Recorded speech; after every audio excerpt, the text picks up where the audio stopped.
သိချကြောက်တဲ့ရဲဆိုတာဗာလဲလက္ခဏာတွေရောဘာတွေရှိလဲဘယ်လိုကုသလို့ရမလဲအားလုံးပဲမင်္ဂလာပါကျွန်မကတော့ဒေါက်တာဖြူပါသိချကြောက်တဲ့တာနဲ့ပတ်သက်တဲ့အကြောင်းအရာလေးကိုမျှဝေပေးချင်ပါတယ်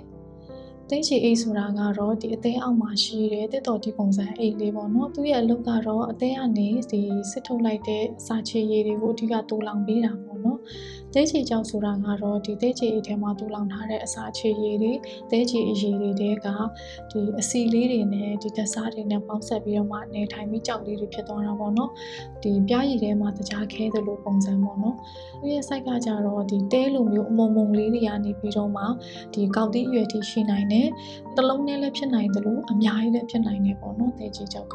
သိချကြောက်ရှိရဆိုရင်လက္ခဏာတွေပါပြီးပြတယ်လေပေါ့များသောအားဖြင့်ပေါ့နော်80%လောက်ကတော့ဘာလက္ခဏာမှမပြပါဘူး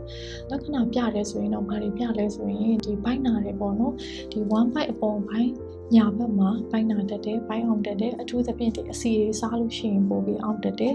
အောင်နေဆိုလို့ရှိရင်လည်းဒီမိနစ်30ကနေပြီးတော့မှနာရီပိုင်းလောက်ထိအောင်နိုင်တယ်ပြီးတော့ပျောက်သွားတယ်ပေါ့ဒီလိုလက္ခဏာတွေရှိတယ်ဆိုရင်တော့ဆရာဝန်ပြဖို့လိုအပ်မယ်ဘိုက်အောင်နာကမခံမရနိုင်အောင်တယ်စတိုက်အောင်တယ်မပျောက်သွားဘူးပေါ့နော်ပြီးလို့ရှိရင်ဖျားလာတယ်ချမ်းသာတုံတာတွေရှိမယ်အသားတွေဝါလာတယ်စီးရောင်တွေရင်လာမယ်ပြီးရင်ဝမ်းရောင်ကလည်းဖြော့သွားမယ်အဲ့လိုလက္ခဏာတွေရှိတယ်ဆိုလို့ရှိရင်တော့ဆရာဝန်ချက်ချင်းပြဖို့လိုမယ်သူကကြတော့ဒီသိချီအိတ်ပိုးဝင်နေပေါ့နော်ပြီးရောင်နေအဲ့ဒီလက္ခဏာတွေဖြစ်နိုင်တယ်ပြီးလို့ရှိရင်ဒီသိချီကြောက်လေးကသိချီအိတ်ကနေပြီးတော့မှပြုတ်ထွက်သွားပြီးတော့မှသိချီပြုံမှတော့ပိတ်နေတာအဲ့ဒါတွေကြောင့်ဖြစ်နိုင်တယ်ပေါ့နော်သိချီကြောက်ရှိမှဘယ်လိုသိနိုင်မလဲပေါ့အဲ့ဒါ ultrasound ရရင်သိနိုင်ပါတယ်ဘိုက်ကို ultrasound ရိုက်လိုက်ရင်ပေါ်တယ်ပေါ့နော်သိချီကြောက်ရှိမရှိဘယ်လိုတွေမှာသိချီကြောက်ဖြစ်ဖို့ပို့ပြီးတော့မှများမလဲပေါ့အမျိုးသမီးတွေမှာပို့ပြီးတော့အဖြစ်များတယ်အထူးသဖြင့်ဒီကိုဝင်ဆောင်မျိုးသမီးတွေ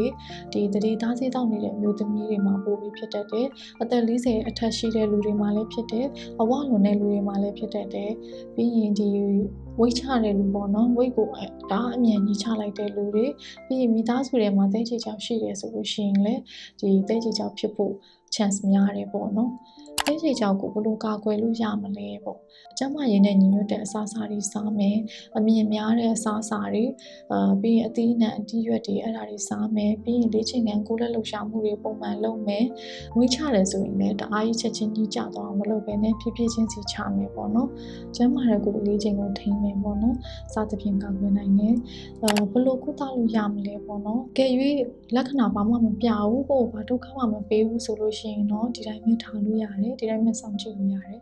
အကယ်၍ဒီဘိုက်တွေနာလာတဲ့လက္ခဏာတွေစပြလာတယ်ဆိုလို့ရှိရင်တော့အကောင်းဆုံးကုသနည်းကတော့ဒီသိချေအိတ်ကိုထုတ်ရတာပေါ့နော်ထုတ်တဲ့နေရာမှာသူက2မျိုးရှိတယ်ပေါ့နော် open surgery ခေါ်တဲ့ဒီပုံမှန်ရိုးရိုးခွဲတဲ့ဟာပေါ့သူကတော့ဒီဘိုက်မှာပဲခွဲတယ်ခွဲပြီးတော့မှသိချေအိတ်ကိုထုတ်တယ်သူကဒဏ်ရာနည်းနည်းကြီးတော့ကြတော့ဆေးရုံတက်ရတဲ့ရက်ပိုများတယ်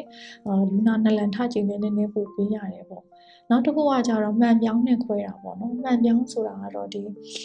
ဘိုက်မှာအပေါက်လေးတွေဖောက်ပြီးတော့မှမှန်ပြောင်းကိုထည့်ပြီးတော့မှအဲ့မှန်ပြောင်းလေးနဲ့သဲချေအေးကိုထုတ်တာခွဲရတဲ့ဓာတ်ရလည်းသေးတော့လူနာကလည်းနလန်ထဝုန်းမြန်နဲ့ဆေးရုံတက်ရတဲ့ရက်လည်းပိုနေတယ်ပေါ့နော်ဒီသဲချေအေးကိုထုတ်လိုက်တယ်ဆိုလို့ရှိရင်ပုံမှန်လူတစ်ယောက်လိုနေနိုင်သလားပေါ့နော်အဲ့ဒါကတော့အများဆုံးအဖြစ်သိချင်ကြတယ်ပေါ့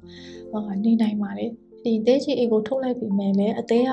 ဒီအစာချေရည်ကိုသူကဆက်ပြီးတော့မှထုတ်ပေးနေစေပဲပေါ့နော်ဆက်ပြီးထုတ်ပေးနေတယ်ဒါပေမဲ့တိုးလောင်တဲ့သဲချေအိတ်တော့မရှိတော့ဘူးပေါ့နော်ဒီထုတ်လိုက်တဲ့အရည်တွေကတခါတည်းဒီဥတွေကိုစီစဉ်သွားတယ်ဒီအစာချေတဲ့ပုံစံအနေငယ်ပြောင်းလဲသွားနိုင်ခြင်းရှိပေမဲ့လေပုံမှန်လူတစ်ယောက်လိုပဲနေနိုင်ပါတယ်ဒါကတော့ဒီသဲချေချောင်းနဲ့ပတ်သက်တဲ့အကြောင်းအရာလေးတွေကိုမျှဝေပေးလိုက်တာဖြစ်ပါတယ်ကို့မှာလက္ခဏာတွေပါရှိနေတယ်ဆိုရင်တော့နီးစပ်ရဆရာဝန်ကိုပြနေတဲ့ဆရာဝန်နဲ့တိုင်ပင်ပါအားလုံးကိုကျေးဇူးတင်ပါတယ်ရှင်